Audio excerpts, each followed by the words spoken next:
जे एगो बच्चा के जन्म दै में माई से बेसी पिता के भूमिका माई से बड़का रहे छे। ई बात पिता डिसाइड करे छे और पिता के अंश ल के तकर बाद बच्चा जे पैदा होइ छे तो लड़का हुआ कि लड़की हुआ बस वो चीज में बाप के हाथ होइ छे जे साइंस शो प्रूव कर देना छे। लेकिन अपना सबके समाज में घटित विकृति जे एगो दूगो बेटी भेला के बाद में समाज में जे तिरस्कार हुआ लगे छे, जे परिवार तिरस्कार कर लगे छे, उ तिरस्कार से के बहुत एहन महिला सब, बहुत एहन लेडीज सब छे जेहन तगार तक में पहुंच जाए छे जे कोनो गलत कदम उठा ले छे। और नम्रता जी के कहानी वही यह आई। तो नमस्कार प्रिय मित्र सब, स्वागत है अहाँ सबके प्रेमक संदेश कार्यक्रम में। अहाँ सब सुन रहा एखन कार्यक्रम प्रेमक संदेश। ये कहानी अहाँ सब पूरा सुनब। अगर वीडियो निक लगे तो वीडियो के एगो लाइक, एगो कमेंट और चैनल पे अगर नया छे तो चैनल का जरूर सब्सक्राइब करब। तो चलू आप लेट नहीं करे, ये कहानी का गाड़ी बढ़ा रहा छे। नम्रता जी लिखना यह जे हमर 18 वर्ष के उम्र में हमर शादी भ गेल और मध्यम वर्ग परिवार से हम बिलोंग करै छी। तो अपने लेवल के एगो परिवार खोज के हमर शादी सिराहा जिला में कह देलक हमर मम्मी पापा। जेन तेन कह के जिंदगी तो काटना छलो हमरा सब, ओते खुशी जिंदगी सुखी जिंदगी तो नहीं छल, लेकिन तैयो जेन तेन कह के बढ़िया से जिंदगी कटल छल। और जब सासुर एलू तो सासुर एला के बाद में जिंदगी और कुछ लगल जे बेहतर भ गेल। हमर घर में नया दुल्हन बन के जब हम कदम रखलू तो सास ससुर के, हस्बैंड के माया प्रेम बहुत पावली हम। शादी के 1 साल के बाद एगो सुंदर लड़की के जन्म दिली हम और वो खुशी दुगना भ गेल छल, क्योंकि ओ परिवार में पहिल बेर एगो संतान के जन्म भेल छल। क्योंकि हमर हस्बैंड सबसे जेठ, उसे छोट एगो सिस्टर और उसे छोट एगो भाई हमारा हस्बैंड के। मम्मी पापा लगा के 5 जना और हम गेलू 6 जना भेली। नया लड़की के जन्म के साथ साथ वो परिवार में खुशी दुगना भ गेल छल। सब खुशी भेल छल, जिंदगी ओहिना हंसैत खेलैत गुजरै छल। शादी के 3 साल गुजरल और फिर से हम एगो लड़की के जन्म दिलू। सब आस लगेना छल जे आब ई बेर एगो लड़का हेते, एगो लड़की भ गेले और एगो लड़का भ जेते तो बस भ गेले। ई परिवार के वंश दे वाला एगो लड़का अब भ जेते तो बस भ गेले, परिवार पूरा भ जेते। ई सोच के सब खुशी छल। लेकिन जब दूसर बेर हमरा लड़की भेल तो कनी उदास भेल छल सब घर में, क्योंकि एगो लड़की के पहले जन्म द देना चली और दोहरा के फिर से हम एगो लड़की के जन्म देना चली। ओके लागे कुछ उदास तो भेल छल। हमरा सबके समय में एते नहीं छल जे वीडियो एक्सरे कह के देख लै छी जे लड़का छे कि लड़की छे। अखन तो ओहो ऐसे जखने 3 महीना पुगे छे तो पता चल जाए छे जे माई के कोख में लड़की छे कि लड़का छे, ये बात पता चल जाए छे। अगर जे आवश्यकता रहे छे परिवार के ओहन आवश्यकता अनुसार से बच्चा के जन्म दै छे। लेकिन हमरा सबके समय में ओना नहीं छल, जे छल भगवान के भर से होइ छल। दोसर बेर लड़की के जन्म दिलो तो कनी परिवार तो दुखी भेल छल, लेकिन सब सोचलक जे ठीक है कोनो बात नहीं, दूगो लड़की भेले, आब अगाड़ी लड़का भ जेते से कह के। जेन तेन कुछ दिन दुखित रहित पर भी तकर बाद फिर से परिवार सम्हर गेल। फिर से हमरा ओतबी प्रेम कर लगल, सब ओतबी माया सत्कार कर लगल। बखरे बखर विदेश खुलल छल तो विदेश जाए के आस में छल जे हम विदेश चल जाए उसे कह के। आब दूगो लड़की भ गेल छल तो ओकर सेहार सुसार में ओकर पोषण पालन के लागी तब कुछ पैसा के आवश्यकता के जरूरी छले। तो सोचे छल जे विदेश चल जाओ, लेकिन ओकर मम्मी पापा कहे छल जे नहीं कुछ दिन घर में रहू, एगो लड़का भ जात तकर बाद अहाँ विदेश चल जाए। पुरना ख्यालात के हमर सास ससुर सब दिन पुरने बात सोचे छल। हमर हस्बैंड के कहलक जे कुछ दिन रहू घर में, एगो लड़का भ जात तकर बाद अहाँ चल जाए विदेश से कह के। ओहिना भेल। फिर से हम प्रेग्नेंट भेलौं ओ बेर आस केना छली जे एबरी पक्का लड़का हेतै से कहि के। सब आस में छल। खुशी भेल जब हम फिर से तेसर बेर प्रेग्नेंट भेलू। परिवार के सब सदस्य सब खुशी भेल छल। शादी के 4.5 साल गुजरल छल। जे हमर दोसर बेटी भेल छल उ और जे हम तेसर बेर प्रेग्नेंट भेलू उस समय में बेसी डिस्टेंस नहीं छल, कुछ दिन के फर्क मात्रे छल। क्योंकि हमहूँ सोचे छलहुँ जे विदेश जाइल छे और सास ससुर के आस छे जे एगो लड़का भ जेते तो विदेश चल जेते से कह के, और वही सबके इच्छा पूरा करे के लागे हमरा सब में बेसी डिस्टेंस नहीं छे लोग दोनों बच्चा में। भखरे 9 महीना के भेल छलू बच्चा और हम फिर से प्रेग्नेंट भ गेल छलू। देह तो ओहिनाते कमजोर भ गेल छल। ओते जल्दी जल्दी दूगो लड़की के जन्म देना छलू और तेसर बेर फिर से प्रेग्नेंट भ गेल छलू। लेकिन हम अपन दुख ककरो नहीं बताबै छली। सास ससुर के खुशी, अपन हस्बैंड के खुशी देखे खातिर जे सजै में उ सब खुशी रहे छल हम वहे करे ला तैयार भ जाय छली। 9 महीना गुजरल, हमर बच्चा होय वाला समय भेल। ए बेर सब हमरा केयर करे छल कनी जे एते जल्दी बच्चा भेले छले और दोसर फिर से प्रेग्नेंट भ गेल छे तो ए बेर हमरा सब कनी केयर करे छल और सब आस में छल जे एबरी त पक्का लड़का हेतै से कह के। तकर बाद हम जब बच्चा होय के समय भेल हमरा हॉस्पिटल पहुँचेलक जे गाँवे में छल नजदीके हॉस्पिटल पहुँचेलक और तेसर फिर से हम लड़की के जन्म द दिलू। हमर दुर्भाग्य कहू कि हमर अगला जन्म के पाप कहियो कि हमर नसीब में कोनो खोट छल, हमरा कुछ पता नहीं छल। हम तेसरो बेर फिर एगो लड़की के जन्म द दिलू।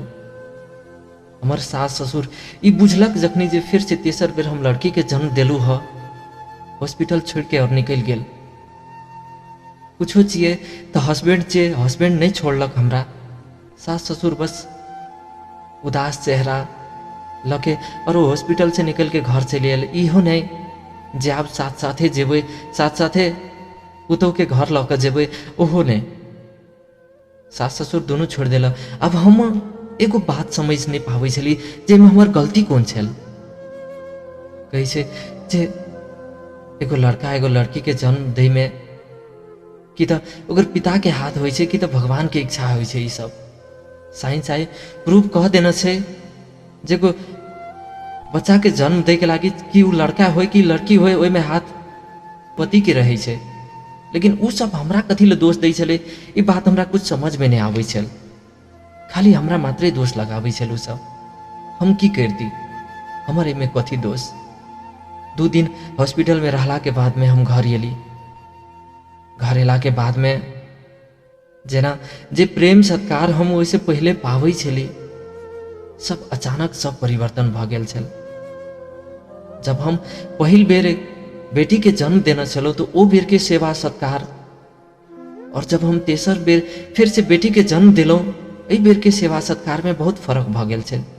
न कियो हमरा तरफ देखै छल, न कियो हमरा केयर करै छल। बस एहि चीज सबसे तंग चलि आयल छलहुँ हम। सबके व्यवहार ही में मतलब फर्क चलि आयल छल। हमरा साथ में करे वाला व्यवहार बहुत अलग भ गेल छल। बस ई नहीं जाने सकै छली जे हमर दोष कथी छल, हमरा यह पता नहीं लगे छल। कुछ कहे छल वो चीज सबके माइंड नहीं करे छली, जना तेना जिंदगी काटे छली हम। अब घर में बात फैले लगल जे लड़की में कोनो खोट छे, ई लड़की बेटा के जन्म नहीं दे सकै छे। से नहीं तो हमर हस्बैंड के हमर सास ससुर कह लगल जहाँ दोसर शादी कर लिया, ई अब ई लड़का के जन्म नहीं दे सकत। हमर कथी दोष हमरा कुछ पता नहीं चले छल। कुछ दिन के बाद ई बात सब सुनघान हुआ लगल। सब कह लगल, सर समाज के लोग सब सेहो बोल लगल ये बात लैके। क्यों बुझे वाला रहे छल तो कहे छल नहीं एहिमे नम्रता के कौन दोष छे, ओकर कौन गलती छे। ई सब भगवान के रचल खेल छे। अब 3 गो लड़की के जन्म दे दिलके तई में नम्रता के कौन दोष। लेकिन एगो छोट सोचाई के लोग, समाज में विकृति फैलावे वाला जे लोग सब हुई छे, उ सब कह लगल जे नहीं अब हाँ अपन बेटा के दोसर शादी कह दियो। से नहीं तो ई अहाँ के पुतहु से आब लड़का नहीं हैत। बहुत मन में दुख लगे छल बात सब सुन के। अब की कर सकै छली, हम अपन हस्बैंड के बार बार समझाबै छली जे देखो मम्मी पापा एना एना कहैया, देखो एहिमे हमर दोष कथी छै, हमर तो कोनो दुख नहीं देखै छी, सब भगवान के लीला छै, लड़का भेले अथवा लड़की भेले एहिमे कथी के दोष हमर। लेकिन आब हमर हस्बैंड के व्यवहार छो हमरा पर से कुछ परिवर्तन भ गेल छल। जेना पहले वो हमरा से प्रेम करै छल, जेना पहले वो हमर हरेक चीज में साथ दै छल, अखन वो तेना नहीं रहल छल। ओहो अपन मम्मी पापा के बात सुने वाला भ गेल छल। सर समाज जे ओकरा नहीं नीक कहै छल तो सर समाज के बात सुने वाला भ गेल छल। और की कही जे कनी दिन के बाद ओकर विवाह के प्रसंग सेहो चलऽ लगल। ओकर मम्मी पापा दोसर लड़की सेहो खोजऽ लगल, ई कहि के नम्रता के कोनो कोख से आप लड़का जन्म नहीं हेते। बहुत नहीं नीक लगे छल बात सब सुन के। करतूँ तो की करतूँ, कुछ समझ में नहीं आवे छल। समाज के लोग के अगाड़ी, सास ससुर के अगाड़ी, हस्बैंड के बात काट के हम अगाड़ी नहीं बढ़ सकै छली। जे उ सब कहै छल वो चीज हम माने ला मजबूर भ गेल छलू। लगभग हमर तेसर बेटी जे छल ओकर 13-14 महीना गुजरल छल और हमार हस्बैंड के शादी फिक्स भेल। एतऽ तक कि जब तेसर बेटी भ गेल तो हमरा साथ वो रहै नहीं चाहै छल, ना हमरा साथ सुतै ला चाहै छल, ना हमरा साथ बैसे ला चाहै छल, कतौ कुछ नहीं, हमरा साथ कुछ व्यवहारे करे ला नहीं चाहै छल। हम ओहने तिरस्कार सही छली, वो 3 गो बेटी हमर ओहने तिरस्कार सही छल। हमर हस्बैंड के सब निपुत्र के नाम द देना छल एगो, जेकरा नसीब में बेटा नहीं छे। और शायद हमर सास ससुर वही बात सब सुन सुन के दिक लग गेल छल हमर सास ससुर के और हमर हस्बैंड के। गांव समाज के बात छे तो ककरो से मन मुटाव भइए जाए छे, कनी मनी झगड़ा भइए जाए छे और लोग नहीं निक जगह से गायर पड़े छल। निपुत्र घर में वंश दे वाला क्यों नहीं छे, अहिना निपुत्रे मर जेबे से कह के बहुत नहीं निक जगह से जब बात कहै छल, वो बात सब सुन के हमर सास ससुर के नहीं निक लगे छल। और जब हमर छोटकी बेटी 13 महीना के छल तब हमर हस्बैंड के शादी दोसर लड़की के साथ फिक्स भेल। ई कह के जे घर में जे पहिलकवा पत्नी छे ओकरा से बेटा नहीं हेते, आब ओकरा बच्चा नहीं हेते से कह के घुट घुट के मरे छली हम। आई हमर अगाड़ी में हमर सौतीन के घर में लावे के सब प्रयत्न क लेना छले। हमर बात तक क्यों मानियो वाला नहीं छल, ककरा कहती। नैहर में ये बात सब कही छली, मम्मी पापा के कही छली तो मम्मी पापा सो ये बात के माने ला राजी नहीं हुई छल।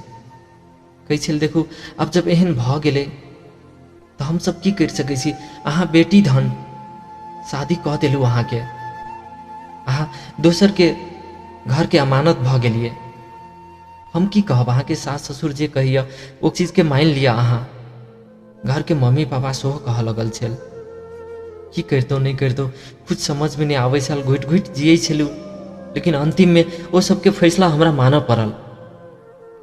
और कुछ दिन के बाद एगो कुमारी लड़की से हमार हस्बैंड शादी करके घर में लावलक, हमरा ऊपर में सौतीन थैप देलक। तिरस्कार तो वही घर में हम ओहिनाते सहते आबै छलू, आब और बेसी भ गेल छलू तिरस्कार, वो अवहेलना बेसी भ गेल छल। नया पुतोह के आगमन भेल छल वो घर में, कुमार लड़की। आब हमर हस्बैंड हमरा दिसन देखैत सेहो बात नहीं छे, क्योंकि एगो कुमार लड़की से ओकर शादी भेल छल और वो ओकरे पे समय बितावऽ लगल छल, ओकरे साथ में।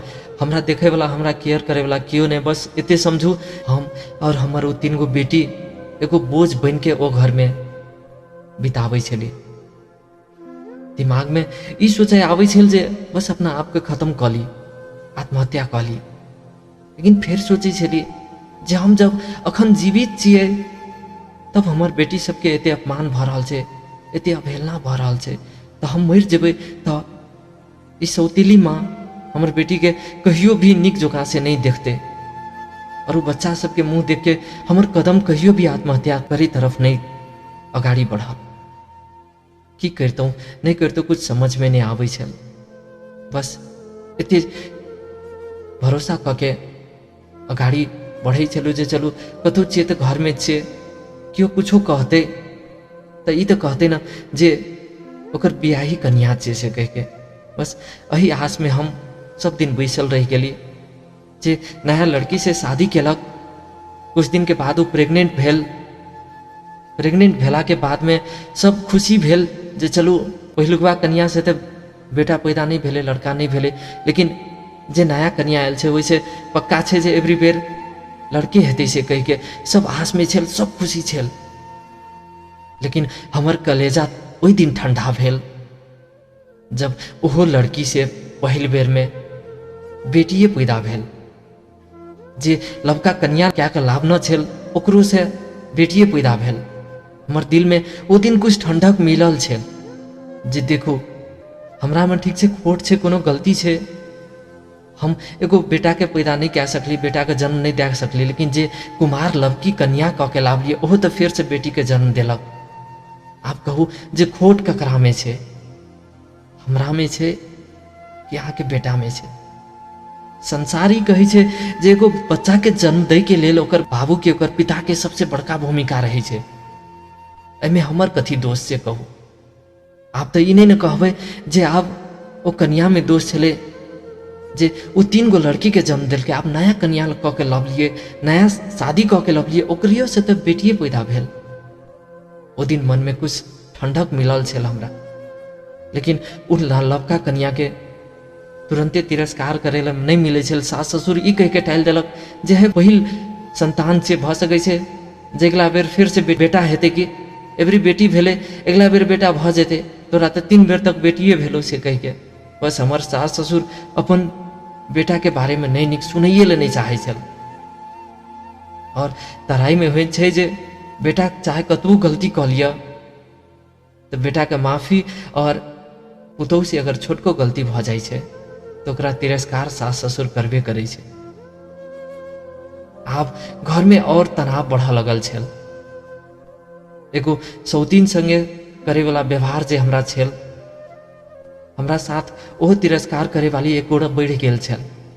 हम अपन हस्बैंड से बातो चीतो करे ले खोजे छली, कोनो सुख दुख के बातों शेयर करे ले चाहे छली तो वो लड़की हमरा रोक दै छल।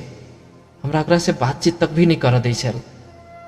की करती, शायद भगवान के यह लीला छल। घर में झगड़ा झंझट शुरू भ गेल छल। एक दिन हमरा दिख लग गेल और हम नैहर चल गेलू। नैहर केला के बाद में कोनो खोज पुछायर नहीं हमर। बस वो सबके लगे छल जे अब उ नैहरे में रहते तही में ठीक, और जे हमर सौतीन बना के जकरा लाभ न छल ओकर तो और इच्छा छल जे वो एहि घर में नम्रता अबे नहीं करे से ठीक रहते से कह के। तत्काल लगल हमरा जे सासुर के कुछ तिरस्कार झेले के लागे, दुख से कनी देर दूर चल जाती तो ठीक रहती। ऐसे सोच के हम सासुर से निकल के नहर चल गए। लेकिन नहरों में कते दिन तक माई बाप के और दूसरों संतान प्रति कुछ कर्तव्य रहे छे। एगो विवाहित लड़की के जकर शादी कह देना से, और हमरा साथ में 3 गो बच्चा, हमर 3 गो लड़की, हमर माइये बाप देखे तो कते दिन तक देखे। ओतियो से तो वह तिरस्कार की करती नहीं करती कुछ समझ में नहीं आवे छे। हमरा से जेठ भाईजी छल हमर, एते समझू जे हमर सौतीन की दुख दै छल। नैहर चल जाए छली तकर बाद जे छे से अहाँ के हमर भाभी जे हमरा साथ में व्यवहार करे छल उ सौतीनों से बड़का नहीं निक व्यवहार छल। दिक लागे छल जब नैहर जाए छली तो नैहर में दिक लागे छल, सासुर आवे छली तो सासुर में दिक लागे छल। हम नैहर में छली ओ समय में हमर भाभी के छोटका भाई आयल छल जेकर ऑलरेडी शादी भ गेल छल। और एक दिन हम ओकरा लग में हर एक बात शेयर केलू जे हमरा साथ देखू एना एना बीत रहल छे। नैहर आबै छी तो वही अवस्था, सासुर जाइ छी तो वही अवस्था, बस आब आत्महत्या करे सिवाय कुछ नहीं सुझा रहल छे। हमरा की करी नहीं करी कुछ समझ में नहीं आवे छे। और हमर भाभी के भाई कहलक जे ठीक है अहाँ टेंशन नहीं लिया, हम दीदी के समझा दै छी, शायद वो हमरा बुझे वाला छल। हमर सुख दुख के बात वो जब बुझ लगल तो हमरा लगल जे हमरा से नजदीक भ सकै छै से कह के एक दूसरे से बातचीत करते करते में हमरा सब एक दूसरे के नजदीक भ गेलू। आब जब भी उ आबै छल तऽ हमरा साथमे बेसी समय बिताबै छल और वो एक दोसर के संबंध में हम सब एक दोसर के बीच में कहिया डूब गेलू पते नहीं चलल। हमरा लगे छल जे शायद एगो हमर दुख मिटाबे के एगो जरिया भ सकै छै से कह के हम ओकरा नजदीक भ गेल छलू, कियाकि सासुर में उ सौतीन के तिरस्कार, उ हस्बैंड के तिरस्कार, सास ससुर के तिरस्कार और नैहर में माई बाप भाभी सबके तिरस्कार सहित सहित हमरा दिक लागे छल और हम अपन भाभी के भाई के साथ नजदीक भ गेलू। आबू बार बार अपन दीदी लग में आवा लगल, हमरा से मिले खातिर किया न होई, लेकिन वो बार बार हमरा भेटिए खातिर किया न होई, हमरा उचल आबै छल दीदी लग में। और एही बीच में हमरा सबके एगो नाजायज संबंध बन गेल, एक दूसर के साथ में शारीरिक संबंध रह गेल। हमरा मालूम छले जे ई गलत छिए, लेकिन जानितो पर भी हम ओकरा साथ संबंध बनावे के लागे मजबूर भ गेल छलू, क्योंकि न हमरा पति के सुख मिले छल और न वो व्यवहार से हम दूर जाए चाहे छली, वो तिरस्कार से हम अलग रहे चाहे छली। और जे हमरा वो भाभी के भाई हमरा सबके संबंध बढ़ल, हमरा सबके जना लगल जे शायद हमर ये दुख के सहारा भ सकै छै, ओकरा साथ में शारीरिक संबंध बन गेल हमर। हम प्रेग्नेंट भ गेलू। हालांकि ये बात गलत छल, ये जानितो पर भी जब हम प्रेग्नेंट भ गेलू तकर बाद भाभी के भाई के साथ शेयर केलू ये बात जे देखो हमरा साथ में तो हमर पति बहुत दिन से रिलेशन नहीं राखना छे, अगर ये बात जानते तो जे तिरस्कार जे अवहेलना हम ओइ घर से सही छली आब और उ दुगुना भ जेते। और उ कहलक देखू अहाँ अपन नजर में, अपन पति के नजर में अपन पति के साथ संबंध नहीं रखना चाहिए, लेकिन दुनिया के नजर में अहाँ ओकरे घर वाली छिए। और ये बात अहाँ के क्यों नहीं कह सकते जे बच्चा ककर छे से कह के। अहाँ टेंशन नहीं लिया, अहाँ घर जाओ और घर गेला के बाद में ये बात अपन पति से शेयर करब और कहब जे हम प्रेग्नेंट छी। वो तो कहबे करत जे हम बहुत दिन से अहाँ से संबंध नहीं रखना छी, अहाँ कोनो झूठ बोल देब जे अहाँ केना कहै छी हमरा साथ संबंध नहीं रखना छै, बस एते कह देब। और अगर ये अपना लेलक तो ठीक छै, नहीं तो जे हेतै से सोचबै से कह के। वही आस में हम फिर से अपन सासुर गेलू। शुरू में जब हम अपन हस्बैंड के बतेलू जे हम फिर से प्रेग्नेंट छी तो हचकचाल, लेकिन कहलक जे हाँ कोनो बात नहीं छै और ये बात के नॉर्मली ले लेलक, क्योंकि आप शायद ओकरो महसूस होई छल जे हमरा में वो क्षमता नहीं छै जे एगो बेटा के हम जन्म द सकै छी। हरेश खाए गेल छलो हम और एगो ओकरा वारिस के जरूरी छले जे वो घर में ओकर वंश के आगाड़ी बढ़ा सकै छले। और ये बात नॉर्मली गुजर गेल। जे तरह से पहले तिरस्कार अवहेलना सह के उस सौतीन से हम गुजरे छली, ओहने तरह से तो जीवन बीते छल। लेकिन खुशी के पल तब येल जब 9 महीना के बाद वो बच्चा जन्म लेलक। जब 9 महीना के बाद वो बच्चा जन्म लेलक और एगो सुंदर सन लड़का के जन्म दिलू हम। हमरा खुद मालूम छल जे हमर पति के बच्चा नहीं चाहिए, ये जानतो पर भी, और शायद हमर हस्बैंड के सो ही बात मालूम छल जे हमर बच्चा नहीं चाहिए, क्योंकि वर्षों बीत गेल छल, वर्षों गुजर गेल छल, ओकरा साथ संबंध नहीं रखना छलिए हम कि वहे हमरा साथ संबंध राखे ले नहीं चाहे छल।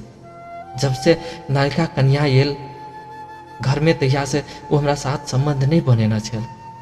लेकिन घर में जब लड़का जन्म लेलक एगो नया खुशी के बाहर चलिए ओहि घर में। ये बात हम जाने छली जे हमर हस्बैंड के ई बच्चा नहीं छे, ये बात हमर हस्बैंड जाने छल जे हमर बच्चा नहीं छे, लेकिन सास ससुर नहीं जाने छल और उस हमर सौतीन छल ओहो नहीं जाने छल जे ई बच्चा हमर हस्बैंड के नहीं छे कह के। सास ससुर तो आब जना लागल जे हमरा पलकों पे ऊपर में बैठा कपाड़ पे बैसा कर रखा लगल। हम ई नहीं जान सकली जे एगो बच्चा के कारण एहन अपमान एते अवहेलना हम ओहि घर में कथी ले सही छली। शायद ई कदम हम पहले उठा लेना रहती तो आई एते दुख नहीं भोगना रहती। मन नहीं माने छल एहन गलत कदम उठावे के लिए, लेकिन हमरा कोनो जरियो तो उपायो तो नहीं छल। हम तो सोचने छली जे अगर संभव हेतै तो अपन भाभी के भाई संगे हम शादी कर लेबै, ओकरे साथ जिंदगी बीतेबै, कियाकि हमरा से वचन लेना छलै, वचन देना छलै हमरा जे हम अहाँ से प्रेम करै छी, अहीं के साथ शादी करब बात रहली बच्चा सबके तो एकरा हम रेख देख करबै, लेकिन जब उ पलियल, जब एगो लड़का के हम जन्म दिली, वो घर में एगो खुशी के बाहर चलियल, सब हमरा माथ पे बैठा के रख लगल, फिर से हम उहे प्रेम उहे माया पावा लगली जे शादी करके हम वही घर में आयल छली। जब हम लड़का के जन्म देना छली, उस समय में हमर जे सौतीन छल ओहो 4 महीना के प्रेग्नेंट छल। एगो लड़का के चाह में वो घर में आब 6ठम बच्चा के जन्म होए वाला छल। 3 गो लड़की हमरा साथ पहले, तकर बाद एगो लड़का के हम जन्म देना छली, जे हमर सौतीन आयल छल ओकरा एगो लड़की, और 6ठम बेर में फिर से वो प्रेग्नेंट छल। आप जना लगल जे ओकरा तिरस्कार हुआ लगल ओहि घर में, और हमरा सम्मान मिला लगल, लेकिन हम ओहन नहीं छली। जेहन व्यवहार हमरा साथ में वो करे छल, हम ओकरा साथ में ओहन व्यवहार नहीं करे छली। वो छोट दिमाग के छल, छोट सोचाई के छल, तो शायद ओहन हमरा साथ ओहन नहीं नीक व्यवहार करे छल, लेकिन आई फिर से ओकरा पर तो वह पढ़ल छे जे हमरा साथ में पढ़ल छले। आई जब हम एगो लड़का के जन्म दिली ओहि घर में, ताई हम सबके लागी मीठ भ गेली, अपन सास ससुर के लागी, अपन पति के लागी, सबके लागी मीठ भ गेली। और वो नवका नवेली दुल्हन उ सबके लागी तीत भ गेल छल। अब हमरा सब प्रेम करऽ लगल छल, सब हमरा चाह लगल छल। कुछ दिन के बाद फिर से ओकरा जब बच्चा भेल तो फिर से वो लड़की पैदा केलक, लड़की के जन्म देलक। और जे दुख हम पहले ओहि घर में भोगै छली, उहे दुख आई उ भोग रहल यऽ। हम तो कहियो ओकरा नहीं नीक नजर से, नहीं नीक व्यवहार से नहीं देखली। जेना उ हमरा साथ में व्यवहार करे छल, हम कहियो भी ओहन व्यवहार ओकरा साथ में नहीं करे छली, अखनियो नहीं करै छी। बस एकेटा चीज के दुख छे जे कमी हमर पति में छल, जे के कारण हम ओते दुख सहलहुँ ओहि घर में। और एगो शायद करम फूटल छल, ओकर भाग खराब छल जे ओहि घर में सौतीन बन के चलि गेल। आई ओकरो जिंदगी बर्बाद भ गेल छै। वह तिरस्कार वह अवहेलना सह के वो घर में बिता रहल छै जिंदगी। दुख एतबी चीज के लागत जे हम रहैत छी अपन पति के साथ में, लेकिन जे वंश अगाड़ी बढ़वे वाला ओहि घर में जे वंश एगो पैदा लेलक, वो हमर पति के नहीं छी। और वही चीज लाकर सब दिन हम मन में, हमरा मन में खोट रहबे करते, और शायद हमर पतियों के मन में सब दिन वो खोट रहबे करते। हाँ, अलग बात छै, एक दोसर से समझौता भ गेल छै। आई हमरा पति के एहसास भ गेल छै जे हम एगो लड़का के जन्म नहीं दे सकै छी, और हमर जे वंश अगाड़ी बढ़ेते से दोसर के अंश छियै से कह के जिंदगी आप जना तना कटि रहल छै। ई 6 गो बच्चा के जिम्मेवारी हमर हस्बैंड पे बढ़ि गेल छै। हमर हस्बैंड अखन विदेश में या, सब बच्चा सबके अगाड़ी पढ़ाई लिखाई के लागी सोच रहल या, सब चीज करैया। दुख एकेटा बात के छै जे कहियो एक दोसर से बातचीत होइ छै तो मन मुटाव तो कहियो भइए जाइ छै, कियाकि ओकरो मालूम छै और हमरो मालूम छै जे एहि घर के वंश अगाड़ी जे बढ़वे वाला छै ओहिमे दोसर के अंश छै से कह के। आशा करै छी जे अगाड़ी के दिन में अहिना बीते जेना अखन बीत रहल छै, काल्हि जाकर एहन नहीं भए जाए जे हमर जिंदगी नर्क भए जाए। हस्बैंड हमर आइ तक तो सबके स्वीकार केने छै, सब चीज के हरेक बात के स्वीकार केने छै, और आशा करै छी कि आगामियों दिन में एही तरह से जिंदगी बीते। हम अहाँ के कहानी, प्रत्येक कहानी सुनै छी यूट्यूब पर, और हमरो लगल जे अपनो कहानी हम अहाँ से शेयर करी, ताई अपन कहानी हम शेयर कर रहल छी जे एगो बेटी और बेटा में कुछ फर्क नहीं होइ छै से सब अपनी समाज कह रहल छै, लेकिन वो बात बस बोले वाला, मुंह से बोले वाला बात मात्रे छियै। अखनियो भी जब कोनो औरत के 2-3 गो लड़की जन्म भ जाइ छै, तकर बाद ओहि घर में जे छै से ओकर अवहेलना तिरस्कार शुरू भ जाइ छै। आई वह अवहेलना और तिरस्कार के कारण हम एगो गलत कदम उठेलू, दोसर के साथ संबंध रखलू। यह आशा करै छी जे कहानी जे भी सुनैत हेबै और अहाँ के साथ में अगर एहन घटना घटल होय तो अन्यथा नहीं लाब, लेकिन हम कहल चाहे छी कि अखन के अवस्था में एगो बेटा और बेटी में कुछ फर्क नहीं छै। जे जते बेटा कह सकै छै ओते बेटियो कह सकै छै। ना कि बेटा बेटी से कम होइ छै। और ये बात सब जना समझ के और समाज में घट रही विकृति के सब मिल के दूर करब, यह आस राखै छी। तो बस यही छल हमर कहानी। तो प्रिय मित्र सब, अहाँ सबके ई कहानी केहन लगल? प्लीज अगर निक लगल होय तो वीडियो को एगो लाइक, एगो कमेंट, और चैनल पे अगर नया छे तो चैनल के जरूर सब्सक्राइब करब। तो फिर से उपस्थित आब अगला कहानी लके। तब तक के लागे हम सानू यादव अहाँ सबसे विदा मांगे ला चाहे छी। नमस्कार।